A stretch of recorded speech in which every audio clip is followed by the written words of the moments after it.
Constitution amendment, जितना पढ़ा रहा हूँ सिर्फ उतना ही बस पढ़ना है और कुछ नहीं पढ़ना है, ठीक है। जितने तुम क्वेश्चंस करोगे, इतने भी क्वेश्चंस होंगे वो बस इसी एरिया से हो जाएंगे, जितना मैं पढ़ा रहा हूँ उतने से ही हो जाएंगे। सबसे पहले आर्टिकल कौन सा है? आर्टिकल 368 है। इसका पहला पार्ट, इससे पहले पार्ट क्या कहता है? 2/3, मतलब स्पेशल मेजोरिटी है ना, ये स्पेशल मेजोरिटी है। इसमें कहा गया है कि 2/3 जो है वोट पड़ने चाहिए प्रेजेंट एंड वोटिंग के, प्लस में ये 50% होना चाहिए, मोर देन 50% होना चाहिए जो जितने भी मेंबर्स प्रेजेंट हैं, ठीक है। सेकंड पार्ट में क्या है कि स्टेट की रेटिफिकेशन की जरूरत है, 50% से ज्यादा स्टेट्स की रेटिफिकेशन की भी जरूरत होती है, और ये जो है सिंपल मेजोरिटी होती है, ठीक है। और ये किस पार्ट में है? पार्ट 20 में है, ये पता होना चाहिए। फिर ये कैसे पास होता है, ठीक है। इसके मतलब सबसे इंपॉर्टेंट बात है कि किसी भी हाउस में पास हो सकता है, जैसे कि राज्यसभा या फिर लोकसभा किसी भी हाउस में पास हो सकता है, ठीक है। और ध्यान रखना कि ये स्टेट लेजिस्लेटिव या फिर स्टेट लेजिस्लेटिव काउंसिल इसमें पास नहीं हो सकता है, और ये कोई भी इंट्रोड्यूस करता है, एक प्राइवेट मेंबर या फिर मिनिस्टर कोई भी इंट्रोड्यूस कर सकता है। इसमें कुछ स्पेशल पॉइंट्स हैं, वो बस बता रहा हूँ मैं तुमको, ठीक है। स्पेशल पॉइंट कौन से हैं कि जेपी, मतलब मैंने याद किया था टीपीएस से मैंने, मेरा स्कूल था तो इससे मैंने जेपीएस याद किया हुआ है। जेपीएस स्क्वायर, जैसे मतलब होगा कि इसमें ज्वाइंट सिटिंग नहीं हो सकती है, प्रेसिडेंट को एसेंट देना ही पड़ेगा, ठीक है, देना ही पड़ेगा, ठीक है। अब इसका मतलब ये है कि उसके पास पॉकेट वीटो की भी पावर नहीं है, कि वो उसके अपने पास पॉकेट वीटो की भी पावर नहीं है, उसको एसेंट देना ही पड़ेगा कॉन्स्टिट्यूशन अमेंडमेंट में। और यहाँ पे मैं ज्यादातर सोचते हैं कि अगर प्रेसिडेंट को एसेंट देना ही पड़ रहा है तो इसका मतलब ये हुआ कि प्रेसिडेंट को प्रायर प्रायर रिकमेंडेशन की जरूरत पड़ती होगी, लेकिन यही पॉइंट याद रखना कि इसके लिए प्रेसिडेंट की प्रायर कंसेंट की जरूरत नहीं होती है, ठीक है। और एस से क्या हो गया कि स्पेशल मेजोरिटी की जरूरत होती है। और ये ऐसे हो गया कि ऐसे एक स्पेशल मेजोरिटी की ज़रूरत पड़ती है, और साथ में ये है कि अगर कोई ऐसे कुछ प्रोविजंस है जिसमें मतलब कि 50% से ज़्यादा जो है स्टेट्स की कंसेंट की ज़रूरत है, तो वो भी एस एस का मतलब वही है, ठीक है।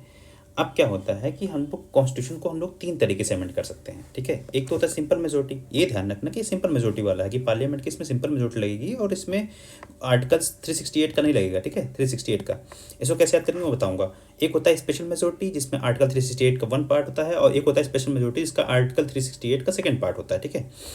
वन पार्ट में पता है तुमको, ये सेकंड पार्ट तुमको पता है, ठीक है। सिंपल मेजोरिटी में कैसे याद किए हुए थे मैंने, कौन कौन से पॉइंट्स याद किए हुए हैं। एक तो सबसे इंपॉर्टेंट है कि शेड्यूल याद करना, शेड्यूल कौन से हैं, 256 है, ठीक है। उसके बाद आता है सिटीजनशिप, शेड्यूल के बाद क्या आता है, मतलब शेड्यूल याद करना, सिटीजनशिप याद करना, फिर स्टेट में चीज़ याद करना, ठीक है। स्टेट में 5 पॉइंट्स है, कौन कौन से हैं कि आर्टिकल 2 क्या कहता है कि मतलब किसी को जोड़ना ओड़ना है, और आर्टिकल 3 मतलब कि स्टेट्स का नाम चेंज करना है या नए स्टेट को डिक्लेयर करना है, तो उसके लिए सिंपल मेजोरिटी की जरूरत पड़ती है।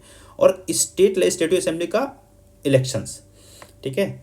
इसके बाद जो है स्टेट लेजिस्लेटिव काउंसिल का फॉर्मेशन, और ये फिर एबोलिशन में स्टेट लेजिस्लेटिव काउंसिल को बनाना है या फिर उसको बिगाड़ना है उसके लिए, और डिलिमिटेशन ऑफ कॉन्स्टिट्यूएंसीज, ये चीज़ें जो है क्या है सिंपल मेजोरिटी से हो रही है, ठीक है। फिर इसके बाद आता है एक यूनियन टेरिटरीज आता है, और जुडिशरी में जो शुरुआत के मैंने 2 पॉइंट्स मेरे को याद थे कि उसका जुरिस्डिक्शन, सुप्रीम कोर्ट का जुरिस्डिक्शन इंक्रीज करने के लिए यूनियन लिस्ट में वो होता है, और इंक्रीजिंग द जजेस इन द सुप्रीम कोर्ट, ये भी जो है सिंपल मेजोरिटी से होता है। अब जैसे कि स्टेट था वैसे एक पार्लियामेंट का भी है 5 पॉइंट्स, क्या है कि इलेक्शंस हो गए, मतलब कि जो पार्लियामेंट के इलेक्शन होते हैं ना, मतलब लोकसभा के राज्यसभा के, वो हो गया। दूसरा हो गया, मैंने कैसे याद किया हुआ, PQRS, पी से क्या हो गया, privilege of parliament, quorum parliament, rules of procedure in the parliament, salaries and allowance of the MPs and MLAs, ठीक है। ये सब के सब जो है सिंपल मेजोरिटी से पास होते हैं, ये याद रखना है एकदम से। और फिर यहाँ से आता है कि स्पेशल मेजोरिटी जो 368 का जो पहला पार्ट है उसमें से कौन कौन से चीज़ें जो है अमेंड की जाती हैं। एक होता है फंडामेंटल राइट्स, एक होता है DPSP, और जो भी पार्ट जो इसमें नहीं आता है, ठीक है, वो सब इसमें आ जाएगा, ठीक है। फिर आता है स्पेशल मेजोरिटी जिसमें स्टेट्स की कंसेंट की भी जरूरत पड़ती है, ठीक है। उसकी ट्रिक थी सी, मतलब कोई लड़की है सी, उसका नाम है सी, हो गया ना, 7th फ्लोर में रहती है, PG ऑफ 368, ठीक है। तो इसे याद रखना, C7th PG ऑफ 368, ठीक है। C से मेरे पास क्या हो गया, सुप्रीम कोर्ट, H से हो गया हाई कोर्ट, E से क्या हो गया, मतलब कि एग्जीक्यूटिव पावर को सेंट्रल और स्टेट के बीच में बांटना, या फिर लेजिस्लेटिव पावर को सेंट्रल और स्टेट के बीच में बांटना। 7 से क्या हो गया, 7th शेड्यूल के बारे में बोला हुआ है। P से मेरे पास हो गया कि प्रेसिडेंट का इलेक्शन या फिर उसके इलेक्शन का मैनर, ठीक है। G से मेरे पास GST हो गया, और 368 से आर्टिकल इटसेल्फ 368, ठीक है। इसके बाद कुछ जो मेरे पास अभी तक अमेंडमेंट आए हुए हैं वो याद रखना है, जैसे कि एक हैंडेड वाला याद रखना है कि हैंडेड वाला किसका था, जो मतलब कि हम लोग जो है बांग्लादेश के साथ जो हम लोगों ने बाउंड्री सेवर किया था वो था, वो सब था हैंडेड वाला, ठीक है। फिर 101 वाला कौन सा, जीएसटी। 102 दो है यहाँ पे, तो इसका मतलब क्या हो गया कि बैकवर्ड क्लास, लेकिन यहाँ ध्यान रखना अदर बैकवर्ड क्लास मत डलना, ठीक है। बैकवर्ड क्लास मतलब वो हुआ था ना कि नेशनल कमीशन, ये देखो यहाँ पे लिखा हुआ ना कि कॉन्स्टिट्यूशनल स्टेटस मिला हुआ था national commission for the backward class ऐसा रखना, ठीक है। National commission for backward class, ये भी दो है, ठीक है। 3 से क्या हो गया, EWS 3 है, EWS 3 हो गया। 4 से क्या हो गया, SC और ST। 5 से क्या हो गया, OBC अदर बैकवर्ड क्लास के लिए, मतलब restore the power of an state legislator to identify the OBCs, ठीक है। और 6वें से क्या हो गया, जो अभी 106वां तो सबसे लेटेस्ट वाला ही है, इसमें रिजर्वेशन प्रोवाइड किया गया था कि लोकसभा, ठीक है, और स्टेट लेजिस्लेटिव असेंबली दिल्ली में, राज्यसभा में तो कोई रिजर्वेशन होता नहीं वैसे भी, 1/3 रिजर्वेशन प्रोवाइड करने के लिए 15 साल तक के लिए, ठीक है। इसके अलावा अब तुम ये सब कुछ याद करने के बाद फिर तुम्हें बस क्वेश्चन करना, जो पॉलिटिकल की प्रैक्टिस सेट है ना, पॉलिटिकल प्रैक्टिस सेट है फॉरम की, उसका 108 पेज नंबर है, ये जो है पुरानी वाली है, ठीक है ना। अब तुम कोई भी क्वेश्चन कर लोगे तो तुम्हारा क्वेश्चन हो जाएगा। Okay, thank you. अब मैं कौन सा टॉपिक है मेरा, बेसिक स्ट्रक्चर का, ठीक है, बेसिक स्ट्रक्चर का, ठीक है। तो बेसिक स्ट्रक्चर तुझे पता होना चाहिए कि अच्छा क्या होता है, तेरे को याद है, ठीक है। फिर उसके बाद केशवानंद भारती किससे आया भी था, ये भी तेरे को याद है, ठीक है। केशवानंद भारती किससे आया था, ये भी तेरे को याद है, ठीक है। अब कुछ जो मेरे को जो इसमें पढ़ना है वो बस बता रहा हूँ मैं। एक होता है संकरी केस, शुरुआत में मतलब केसेस बाय केसेस से ये बेसिक स्ट्रक्चर हमारा आया हुआ था। संकरी प्रसाद केस था, ठीक है, 1951 का। इससे पहले क्या था कि लोगों के पास बहुत सारी ज़मीनें थी, लैंडलॉर्ड्स के पास बहुत सारी ज़मीन थी, तो उन सबको बांटने के लिए ताकि अत्याचार ना हो किसानों के ऊपर, ठीक है। तो शुरुआत में ही 1951 में शंकरी प्रसाद केस आया हुआ था, ठीक है। इसमें क्या कहा था कि पार्लियामेंट के पास अधिकार है कि वो कोई भी फंडामेंटल राइट्स ले सकती है बाई कॉन्स्टिट्यूशनल अमेंडमेंट एक्ट, मतलब कॉन्स्टिट्यूशनल अमेंडमेंट एक्ट बना करके अंडर आर्टिकल 368 के थ्रू वो किसी भी फंडामेंटल राइट्स को ले सकती है। और ये जो है कॉन्स्टिट्यूशनल अमेंडमेंट जो आर्टिकल 13 की लॉ की डिफिनीशन है उसके अंदर नहीं आएगा। सरकारी शंकरी प्रसाद में ये कहा गया, गोलकनाथ में कहा गया कि ये सब गलत है, ऐसा सब कुछ नहीं होगा। उसने साथ साथ में ये भी कहा कि जो कॉन्स्टिट्यूशनल अमेंडमेंट है वो बिलोंग करता है जो लॉ की डिफिनीशन होगी आर्टिकल 13 के। फिर इसके बाद आता है पार्लियामेंट। अब इस पार्लियामेंट यहाँ नाराज हो गई, पार्लियामेंट ने डिसएग्री किया और लेकर के आई 24th अमेंडमेंट और 25th अमेंडमेंट एक्ट 1971 में, ठीक है। 24th अमेंडमेंट एक्ट में क्या कहा गया कि ये मैं वापस से इसको चालू किया जाता है, ठीक है, इसको माना जाएगा। साथ ही साथ में 25th अमेंडमेंट एक्ट के थ्रू 31C आर्टिकल 31C भी इंट्रोड्यूस किया गया। उसके अनुसार ये है कि कोई भी लॉ जो आर्टिकल 29B और 29C के अंडर बनाया जा रहा है और अगर वो वायलेट करता है आर्टिकल 19 या फिर आर्टिकल 14 को, तो उसको इनवैलिड नहीं कहा जाएगा। और इसके दूसरे पार्ट में ये कहा गया कि कोई भी लॉ इस मतलब इसको हम लोग कोर्ट में भी नहीं ले जा सकते, इसको कोर्ट में भी नहीं कुछ किया जा सकता, ठीक है। और लेकिन ये जो है, ये जो प्रोविज़न है ये हटा दिया गया था किसके थ्रू, IR कोहेलू केस के थ्रू ये हटा दिया गया था, वाला प्रोविज़न, ठीक है। फिर उसका आता है हमारे पास, ध्यान रखना, 24 अप्रैल 1973 को मेरे पास केशवानंद भारती केस आता है। उसने कहा कि अपहेल्ड 24th अमेंडमेंट एक्ट, ये 24th अमेंडमेंट एक्ट को जो है अपहेल्ड कर दिया। और मतलब ये कहा कि पार्लियामेंट के पास अधिकार है कि फंडामेंटल राइट्स को वो ले सकता है बाय कॉन्स्टिट्यूशनल अमेंडमेंट एक्ट, पर एक कंडीशन ये रखी कि that it does not violate the basic structure of the constitution. यहीं पे ही हमारे पास डॉक्ट्रिन ऑफ बेसिक स्ट्रक्चर की इंट्रोडक्शन हुआ, ठीक है। अब लोग पूछे कि बेसिक स्ट्रक्चर क्या हो क्या नहीं होगा, तो यहाँ पे मतलब कहा गया था कि डिफरेंट जजेस के थ्रू, डिफरेंट जजमेंट के थ्रू, मतलब बेसिक स्ट्रक्चर के अंदर क्या क्या आया क्या क्या नहीं आएगा वो डिफाइन किया गया। जैसे कि यहाँ पे देखो ना, ये देखो क्या क्या है बेसिक स्ट्रक्चर के अंदर, ये सब चीज़ें हैं, ये डिफरेंट जजेस, जैसे केशवानंद भारती केस के अंदर ये शुरुआत की चीज़ें आई थी, ठीक है। जुडिशियल रिव्यू भी आया था, judicial review Keshavananda Bharati case के थ्रू नहीं आया था, ठीक है। फिर इसके बाद आता है 42nd अमेंडमेंट एक्ट 1976 में। उसने क्या किया था, जो आर्टिकल 31C का जो ये था ना कि ये सिर्फ इसके लिए बस लगेगा कि 39B के लिए 39C के लिए, इसको एक्सटेंड कर दिया था किसके लिए, पूरे DPSP के लिए। पर फिर मिनराव मिल केस आया 1980 में, उसने फिर से जो है पहली बात तो उसने जो ये 42nd अमेंडमेंट एक्ट है उसको इनवैलिड कर दिया, ठीक है, इनवैलिड दिस एक्सटेंशन, इसको एक्सटेंशन को इनवैलिड कर दिया। और उसने कहा कि जो बेसिक स्ट्रक्चर है उसको दोबारा उसको अप्रूवल दिया था। तो एक क्वेश्चन ऐसा आया था ना कि देखो यहाँ पे एक क्वेश्चन आया हुआ था कि देखो फंडामेंटल ड्यूटीज हो गया, parliament can amend the fundamental rights, तो ये जो है किसमें, केशवानंद भारती केस में भी कहा गया था, लेकिन सबसे पहली बार शंकरी प्रसाद केस में कहा गया था, ठीक है। ये केशवानंद भारती केस में भी कहा गया था। डॉक्ट्रिन ऑफ बेसिक स्ट्रक्चर जो है मिनरव मिल्स केस में भी कहा गया था, ठीक है। ये दोनों चीज़ जो है केशवानंद भारती केस में कहा गया थी, ठीक है, लेकिन इसमें जो है इसको ज़्यादा फोकस कर दिया, ठीक है।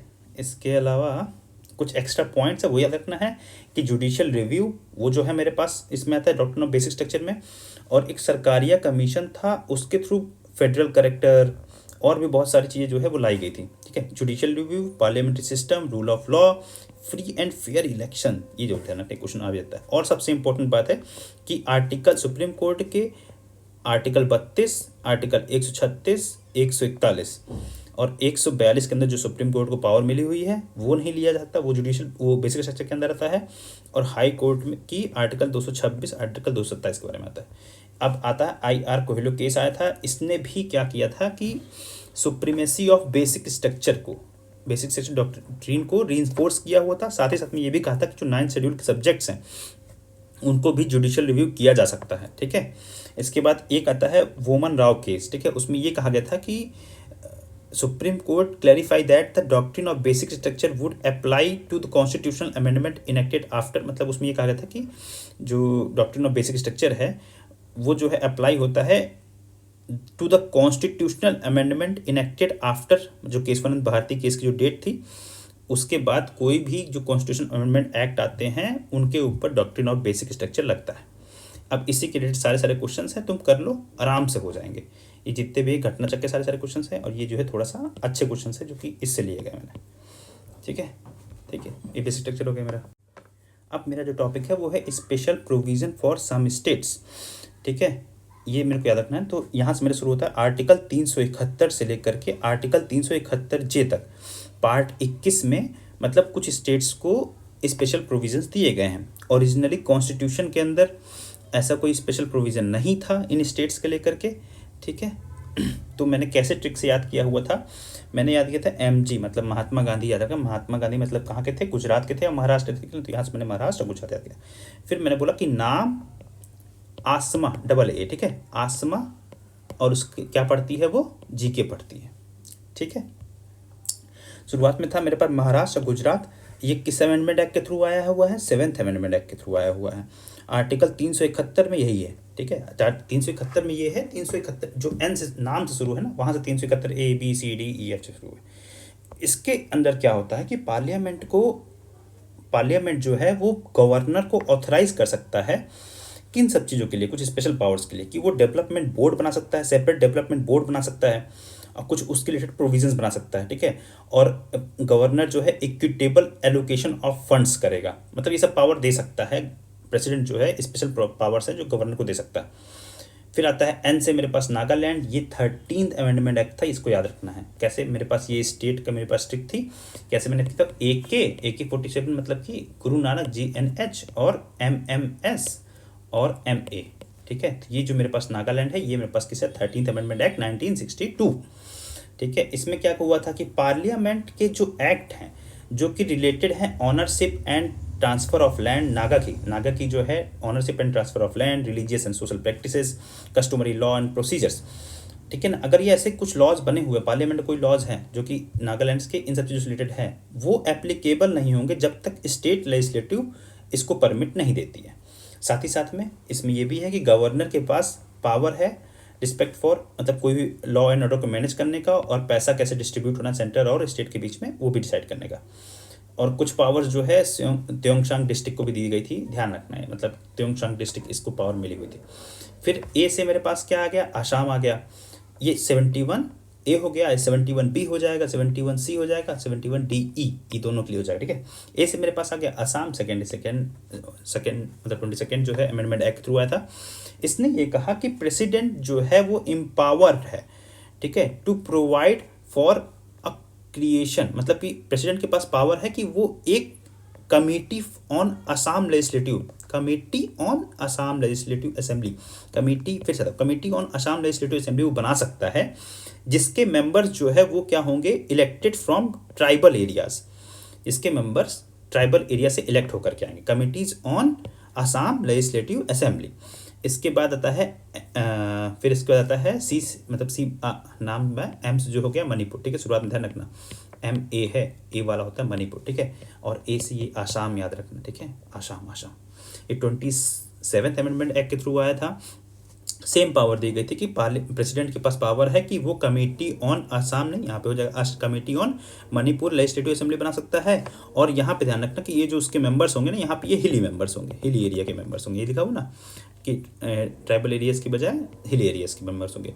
प्रेसिडेंट कैन डायरेक्ट, और वो प्रेसिडेंट को गवर्नर को डायरेक्ट भी कर सकता है कि कोई एनुअल रिपोर्ट जो है सबमिट करो हिल एरियाज की प्रेसिडेंट के पास, और मतलब पावर दे सकता है, प्रेसिडेंट कैन, ठीक है। ध्यान रखना पूरे में पार्लियामेंट के पास सिर्फ एक ही पावर है, ठीक है ना, वो आंध्र प्रदेश और तेलंगाना में मिलती है, ठीक है। 32nd अमेंडमेंट एक्ट हो गया, आंध्र प्रदेश एंड तेलंगाना। शुरुआत में ध्यान रखना कि ये सिर्फ आंध्र प्रदेश बस के लिए था। कौन से थे, 2 आर्टिकल्स थे, डी और ई, ठीक है। डी और ई में दोनों के दोनों जो है वो शुरुआत में आंध्र प्रदेश के थ्रू, लेकिन अब जब लास्ट में आंध्र प्रदेश और तेलंगाना लागू हुए तो इस तेलंगाना को भी ये मिल गए थे, ठीक है। इसमें क्या क्या था कि प्रेसिडेंट कैन प्रोवाइड, मतलब कि प्रेसिडेंट के पास पावर है कि वो equitable opportunity and facilities for Andhra Pradesh peoples in matter of public employment, in matter of public employment, public employment के मैटर में वो equitable opportunity and facilities provide कर सकता है जो आंध्र प्रदेश के जो लोकल पीपल्स है, जो आर्टिकल 16 का भी था ना, जो वो था एक्सेप्शनल था, वो भी इससे रिलेटेड था,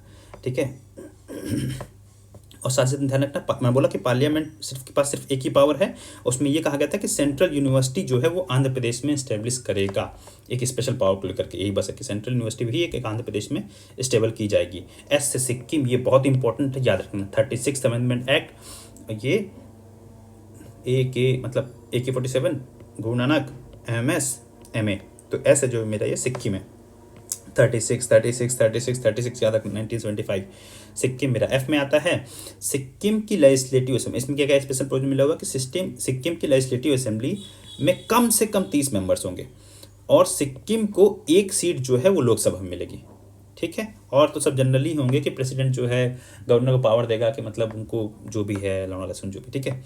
एम से मेरे पास क्या हो गया, मिजोरम। मिजोरम में क्या बोला कि उस, अब यहाँ पे जो है सारी की सारी जो है लेजिस्लेटिव असेंबली के बारे में बात हो रही है कि मिजोरम में कम से कम 40 मेंबर्स होने चाहिए मिजोरम की लेजिस्लेटिव असेंबली में, ठीक है। और ये जो है same as a first point of the Naga, only difference is here Mizo, ठीक है। ध्यान रखना फर्स्ट पॉइंट ऑफ नागा क्या था, यही वाला कि पार्लियामेंट के कुछ भी एक्ट्स जो कि रिलेटेड हैं मिजोरम की ऑनरशिप, ट्रांसफर ऑफ लैंड से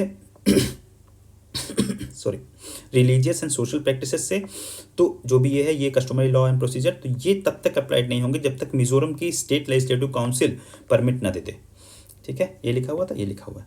फिर आ गया आसमा था ना, आसमा, माँ के बाद मिजोरम हो गया, आज से फिर अरुणाचल प्रदेश है, ठीक है, अरुणाचल प्रदेश, ये H में आता है। इसमें कहा गया कि लेजिस्लेटिव असेंबली के कम से कम 30 मेंबर्स होंगे। जी से मेरे पास गोवा, जी से गोवा है, के से कर्नाटका है। के में भी बोला कि लेस देन 30% होंगे, कर्नाटका में भी बोला कि all the same as the Maharashtra and Gujarat. Maharashtra Gujarat में जो कहा है ना कि गवर्नर को पावर मिलेगी कि वो डेवलपमेंट बोर्ड बना सकता है, ये वो सब कुछ जो है ये सेम है। और एक बस ध्यान रखना कि अब यहाँ पे मेरे कन्फ्यूजन किया, किसी में 40 का है, किसी में 30 का है, तो इसके लिए मैंने एक ट्रिक बनाई थी, गैस, ठीक है। गैस से गोवा हो गया, अरुणाचल प्रदेश हो गया, सिक्किम, इन सब में कहा गया है कि लेजिस्लेटिव असेंबली के लेस देन 30 मेंबर्स होंगे। अब ऐसे क्वेश्चंस कर लो। अब स्टार्ट करता हूँ मैं 5th शेड्यूल और 6th शेड्यूल के बारे में, ठीक है। जितना जितना बस बता रहा हूँ उतना उतना बस याद रखना है बस, ठीक है। 5th शेड्यूल तुम्हें पता होना चाहिए, 5th शेड्यूल नाम से पता चल जाता है। पार्ट 10 में है, आर्टिकल कौन से रिलेटेड है, 244, 2 है, फिर गुड़े 2 मतलब 4 और 4, ठीक है, 244। आर्टिकल 244 के 1 पार्ट में क्या कहता है, शेड्यूल 5 डील्स करता है with the administration and control of scheduled areas and scheduled tribes in any state except the 4 states, कौन से, AM, आसाम, मेघालय, त्रिपुरा, मिजोरम, ठीक है। ये कहता है आर्टिकल कौन सा, 244 का फर्स्ट पार्ट, कि schedule area and schedule tribes के एडमिनिस्ट्रेशन को कंट्रोल करता है स्टेट, मतलब किसी भी स्टेट्स के शेड्यूल ट्राइब से, मतलब उनके बारे में बताया हुआ, ठीक है, ओवरऑल, ठीक है। तो ये कौन कौन से स्टेट्स हैं और मतलब 10 स्टेट्स है कुल मिलाकर के, ओवरऑल 10 स्टेट्स हैं इसमें। कैसे मैंने याद किया हुआ था, मिस्टर जॉक्स मैच, MATCH। मिस्टर से क्या हो गया, महाराष्ट्र, राजस्थान, झारखंड, उड़ीसा, गुजरात, मध्य प्रदेश, ये आंध्र प्रदेश, तेलंगाना, C से छत्तीसगढ़, और H से ध्यान रखना, H वाला ध्यान रखना, ठीक है ना, H वाला ध्यान रखना, कौन से, हिमाचल प्रदेश, हिमाचल प्रदेश, ठीक है। तो शेड्यूल 5 के यही स्टेट्स हैं। शेड्यूल 6 में क्या है कि जो ट्राइबल एरिया है, मतलब एडमिनिस्ट्रेशन और कंट्रोल जो है ट्राइबल एरियाज इन 4 स्टेट्स, जो 4 स्टेट्स हैं दिए हुए हैं, उनके ट्राइबल एरियाज के एडमिनिस्ट्रेशन और कंट्रोल के बारे में बताता है, ठीक है। एडमिनिस्ट्रेशन ऑफ शेड्यूल एरियाज में क्या है कि सिंपली ये बोलता है कि मतलब जो नॉर्मल एडमिनिस्ट्रेशन है, कंट्रोल सेंटर के और स्टेट्स के, वो यहाँ पे नहीं लगते हैं। अब चलो, जो याद रखना बता रहा हूँ, declaration of schedule areas, schedule areas कौन डिक्लेयर करता है, प्रेसिडेंट, ठीक है। दूसरा चलो, executive power of state and centre, मैंने बोला ना कि एग्जीक्यूटिव पावर ऑफ स्टेट की यहाँ तक एक्सटेंड होती है, मतलब शेड्यूल एरियाज तक एक्सटेंड होती है। और इसके साथ साथ जो है एक प्रोविजन ये भी है कि गवर्नर को एक रिपोर्ट सबमिट करनी पड़ती है प्रेसिडेंट को रिगार्डिंग द एडमिनिस्ट्रेशन एनुअली, मतलब एनुअली जो है, या फिर जब भी प्रेसिडेंट कहे गवर्नर को, तो गवर्नर को यहाँ की एक रिपोर्ट भी, यहाँ के एडमिनिस्ट्रेशन की एक रिपोर्ट भी सबमिट करनी पड़ती है प्रेसिडेंट के पास। इसके साथ साथ एक और एग्जीक्यूटिव पावर ये है कि सेंट्रल गवर्नमेंट, ये ध्यान रखना कि ये जो है कहाँ लिखा हुआ, 339 के पार्ट 2 में, उसमें ये कहा गया है कि सेंट्रल गवर्नमेंट डायरेक्शन दे सकता है स्टेट को regarding the administration of such areas, in areas के रिगार्डिंग, ठीक है। ये जो बोला मैंने तो समझ में आ गया, ठीक है। और आर्टिकल 339 के सेकंड पार्ट में ये है, तो आर्टिकल 339 के फर्स्ट पार्ट में क्या है, ये कहा हुआ है कि कॉन्स्टिट्यूशन ने कहा हुआ है, कॉन्स्टिट्यूशन में चीज़ लिखी हुई है, ठीक है, कि प्रेसिडेंट को 10 साल के, मतलब 10 साल जब हो जाते तो एक कमिटमेंट, एक कमेटी बनानी चाहिए, ठीक है ना, जो कि कमीशन बनानी चाहिए, कमीशन बनाना होगा जो रिपोर्ट देगा प्रेसिडेंट को on the administration of the schedule these areas के, शेड्यूल एरियाज के में के एडमिनिस्ट्रेशन का रिपोर्ट जो है वो कमीशन देगा प्रेसिडेंट को, ठीक है। इसके बाद क्या आता है हमारे पास, इसके बाद सीधे से ये आता है कि ट्राइबल एडवाइजरी काउंसिल, TAC, ठीक है। तो मैंने कैसे याद किया होता, 4x5, मतलब कि 5 को 20 मेंबर्स होते हैं, जिसमें से कि 3/4 मतलब कि 15 मेंबर जो होते हैं वो स्टेट लेजिस्लेटिव असेंबली से इलेक्ट होकर के आते हैं, और बचा हुआ कितना, 5 मेंबर्स हो गए, 5 मेंबर जो है वो डायरेक्ट गवर्नर, ध्यान रखना, गवर्नर नॉमिनेट करता है, ठीक है।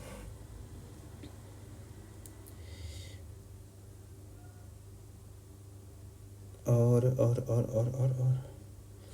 हाँ, अब जो ध्यान रखना कि एक कन्फ्यूजन दोनों बैठती है 5th शेड्यूल और 6th शेड्यूल में, ठीक है, कि यहाँ पे जो लॉ एप्लीकेबल होंगे इन शेड्यूल एरियाज में, वो जो सेंटर और स्टेट के द्वारा जो पास किए गए होंगे, वो पहली बात जो 5th शेड्यूल में है, 5th शेड्यूल में, ठीक है, वो पूरी पूरी पावर गवर्नर के पास है, ठीक है। सिर्फ प्रेसिडेंट के पास पावर कौन कौन सी है, एक तो पहली पावर ये है कि वो जो है मतलब शेड्यूल एरियाज, ट्राइबल एरियाज को डिफाइन कर सकता है कि कौन से हैं कौन से नहीं, उनका फिजिकल जो है वो चेंज कर सकता है। साथ ही साथ मतलब उसके अलावा ये है कि वो सिर्फ गवर्नर को बोल सकता है कि रिपोर्ट दे इनके एडमिनिस्ट्रेशन के बारे में, और इसके साथ साथ दूसरे पार्ट में ये है कि प्रेसिडेंट एक जो है हर 10 साल में एक कमेटी बनाएगा, एक कमीशन बनाएगा, जो कि वो रिपोर्ट देगा उसको, प्रेसिडेंट को देगा, ठीक है, regarding administration of these schedule areas. President के पास सिर्फ यही दोनों पावर है, ठीक है, मतलब एक ये पावर हो गई, एक ये पावर हो गई, ठीक है। इसके बाद सारी की सारी पावर गवर्नर के पास है, ठीक है, कि वहाँ लॉ कौन से एप्लीकेबल होंगे, कि मॉडिफाइड करके लगेंगे, चाहे सेंट्रल के हों चाहे स्टेट के हों, वो गवर्नर के पास पावर हो गई, ठीक है। इसके बाद हम लोग आते हैं 6th शेड्यूल में। 6th शेड्यूल मैंने क्या बोला कि वो जो है 4 स्टेट्स जिनके एडमिनिस्ट्रेशन और कंट्रोल जो वहाँ के ट्राइबल एरियाज हैं, ठीक है, इनको हम लोग कैसे डिसाइड करते हैं, ऑटोनॉमस डिस्ट्रिक्ट बनाए जाते हैं इन स्टेट्स में, इन 4 स्टेट्स में ऑटोनॉमस डिस्ट्रिक्ट बनाए जाते हैं। AMTM याद होगा ना, देखो AMTM, ठीक है, क्या हो गया, आसाम, मेघालय, त्रिपुरा, मिजोरम, ठीक है, इनमें ऑटोनॉमस डिस्ट्रिक्ट बनाते हैं। इन ऑटोनॉमस डिस्ट्रिक्ट के अंदर जो है क्या होता है, मतलब फर्दर डिवाइड किया जाता है ऑटोनॉमस रीजन के बाद, ऑटोनॉमस रीजन भी होता है, ठीक है, ऑटोनॉमस डिस्ट्रिक्ट होता है, ठीक है ना। शुरुआत में देखते हैं कि टोटल कितने ऑटोनॉमस डिस्ट्रिक्ट है, हमारे पास 10 हैं, एक जो है त्रिपुरा में है बस, ठीक है, ध्यान रखना, एक त्रिपुरा में है, और 3 जो है तीनों के तीनों जो है तीनों में है, ठीक है, 3 गुणे 3 तक 9 हो गया, 1 10 हो गया। गवर्नर, अब पहले किस में था, पहले था प्रेसिडेंट, अब गवर्नर के पास पावर है कि पूरा फिजिकल जो है वो चेंज कर सकता है, ठीक है। और ऑटोनॉमस डिस्ट्रिक्ट जो है उनको जो डिवाइड करता है, can be divided into different several autonomous region. Autonomous region में डिवाइड होते हैं गवर्नर के द्वारा, ध्यान रखना सब कुछ गवर्नर करता है, ठीक है। ऑटोनॉमस रीजन हो गया, फिर ऑटोनॉमस डिस्ट्रिक्ट के नीचे ऑटोनॉमस रीजन्स हो गए, फिर उसके बाद और छोटे छोटे कोई रीजन्स हो गए, ठीक है। डिस्ट्रिक्ट काउंसिल कैसी होती है, ऑटोनॉमस डिस्ट्रिक्ट, हर ऑटोनॉमस डिस्ट्रिक्ट में एक डिस्ट्रिक्ट काउंसिल होती है। इसको मैंने कैसे याद किया हुआ था, 6 × 5 = 30, ठीक है। इसमें से जो है 4 जो है वो मेंबर्स जो गवर्नर अपॉइंट करेगा, गवर्नर अपॉइंट करेगा, और जो 26 मेंबर्स हैं वो एडल्ट मतलब इलेक्ट होकर के आएंगे बाय एडल्ट फ्रेंचाइजी, ठीक है। और इनका ये ध्यान रखना कि ये जो है ये टेन्योर, उनका जो टेन्योर 5 साल का होता है, और from the date appointed for first meeting of, मतलब जब ये लोग फर्स्ट मीटिंग बैठते हैं ना, वहाँ से लेकर के इनकी 5 साल तक का टेन्योर होता है, ठीक है। इनके पास बहुत पावर होती है, मतलब रीजनल और डिस्ट्रिक्ट काउंसिल जितने थे ना, ऑटोनॉमस डिस्ट्रिक्ट काउंसिल हो गया और रीजनल काउंसिल हो गया, ये इनके पास बहुत सारी पावर होती है हर चीज़ के लिए। मतलब कि ये लोग वहाँ पे टैक्स भी कलेक्ट कर सकते हैं, ये लोग वहाँ पे जुडिशरी भी कर सकते हैं, ये लोग वहाँ पे मतलब सब कुछ कर सकते हैं, ठीक है, ध्यान रखना। लेकिन but all such laws require the assent of the governor, लेकिन इन सब चीज़ों को गवर्नर की परमिशन की जरूरत पड़ती है। अब केस मैंने बताया था पिछले वाले केस में क्या हुआ था, 5th शेड्यूल में क्या हुआ था कि पूरी गवर्नर के पास पावर है, चाहे स्टेट का हो चाहे सेंटर का हो, सेंटर के लॉज हो चाहे स्टेट के लॉज हो, कैसे लगने हैं वहाँ पे, वो स्टेट गवर्नर के पास पावर था। अब यहाँ पे क्या होता है कि आसाम शुरुआत वाला ध्यान रखना, AM TM है तो ये वाला ध्यान रखना। इसमें इस केस में क्या होता है कि पूरा का पूरा पावर जो है गवर्नर के पास होता है, किस चीज़ को लेकर के, अगेन मतलब सेंटर और स्टेट के जो लॉज होंगे इस चीज़ को लेकर के गवर्नर के पास पावर है। वहीं जो MTM है, मेघालय त्रिपुरा मिजोरम, ठीक है, उसके उसमें किस में क्या होता है, प्रेसिडेंट के पास पावर है पार्लियामेंट के लॉज को लेकर के, और गवर्नर के पास पावर है स्टेट लेजिस्लेटिव को लेकर के, ठीक है। ये चीज़ दिमाग में रखना, ये चीज़ दिमाग में होगी। इसके अलावा कुछ और नहीं पढ़ना है। एक मैं बोलना डिस्ट्रिक्ट और रीजनल काउंसिल के पास काफ़ी पावर होती है, ये जुरिसडिक्शन भी कर सकते हैं, ठीक है। ये कुछ क्वेश्चन जो आए हुए थे, 5th and 6th schedules are related to the schedule areas and tribal areas, पर they are deal with educations, ठीक है। मतलब एक क्वेश्चन आया हुआ था कि 5th और 6th शेड्यूल क्या एजुकेशन डील करता है, मतलब ये सब कुछ डील करते हैं एजुकेशन से लेकर के। If a land is transferred from tribal peoples to the non tribal peoples then it is null and void, ध्यान रखना ये चीज़, ठीक है। अंडर 5th शेड्यूल में लिखा हुआ कि अगर किसी भी पर्सन मतलब किसी ट्राइबल पीपल की लैंड जो है वो नॉन ट्राइबल पीपल को ट्रांसफर की गई तो वो नल एंड वॉइड हो जाएगी। अब कुछ क्वेश्चन जो है अच्छे क्वेश्चन है, मतलब डिस्ट्रिक्ट काउंसिल के बारे में बताने के लिए, ठीक है। डिस्ट्रिक्ट काउंसिल फॉर ट्राइबल, कौन सा क्वेश्चन सही है, देखिए, tribal affairs of some states consider the following statement, each autonomous district has a fully elected administration control. मैंने याद किया था 6 × 5 होता है, 6 × 5 = 30 होता है, ठीक है। 30 में कितना होता है, 4 लोग जो है वो नॉमिनेटेड होते हैं गवर्नर के द्वारा, बचे हुए 26 लोग जो है वो इलेक्टेड होते हैं। Law made on village administration by these councils required the assent of the governor, ये भी सही है, ठीक है, ये सही है। तीसरा क्वेश्चन क्या है कि governor empowered to dissolve the district councils on recommendation of the state government, ये बहुत इंपॉर्टेंट पॉइंट है, ये ध्यान रखिए, ये पढ़ो कैसे जो है डिस्ट्रिक्ट काउंसिल्स को कैसे जो है हटाया जा सकता है, मतलब कैसे डिसॉल्व किया जा सकता है। तो गवर्नर एक कमीशन अपॉइंट करता है, वो एग्जामिन करता है और report on any matter relating to the administration, मतलब इसके लेकर के रिपोर्ट भी जो है लेता है, ठीक है। और फिर गवर्नर डिसॉल्व करता है अ डिस्ट्रिक्ट और regional council on recommendation of that commission, ये कमीशन के रिकमेंडेशन के बेसिस पे ही गवर्नर इन सबको डिसॉल्व करता है, किसको, डिस्ट्रिक्ट और रीजनल काउंसिल दोनों को। ये इंपॉर्टेंट पॉइंट है, ठीक है। अब यहाँ पे क्वेश्चन फंसेगा तो ये क्वेश्चन फंसाएगा। With reference to the autonomous district council they have authority over all forest areas, all forest areas में तो नहीं होती अथॉरिटी, क्योंकि कुछ एरियाज जो होते हैं ADCs, देखो autonomous district councils have management power over the forest not being reserved, जो रिजर्व होते हैं ना, मतलब समझ रहे हो ना मेरी बात को, ठीक है। Governor have power to divide an autonomous districts into a multiple autonomous region, ये तो सही है। All members of autonomous district councils are elected, ये तो है गलत है, ठीक है। तो ओनली इसका कितना हो जाएगा, क्या पूछा हुआ है, ओनली 2 करेक्ट है ना, ठीक है। फिर ये भी है, ये भी आसान है। अब इसके लेकर के तुम जितने क्वेश्चंस करना हो कर लो। Thank you.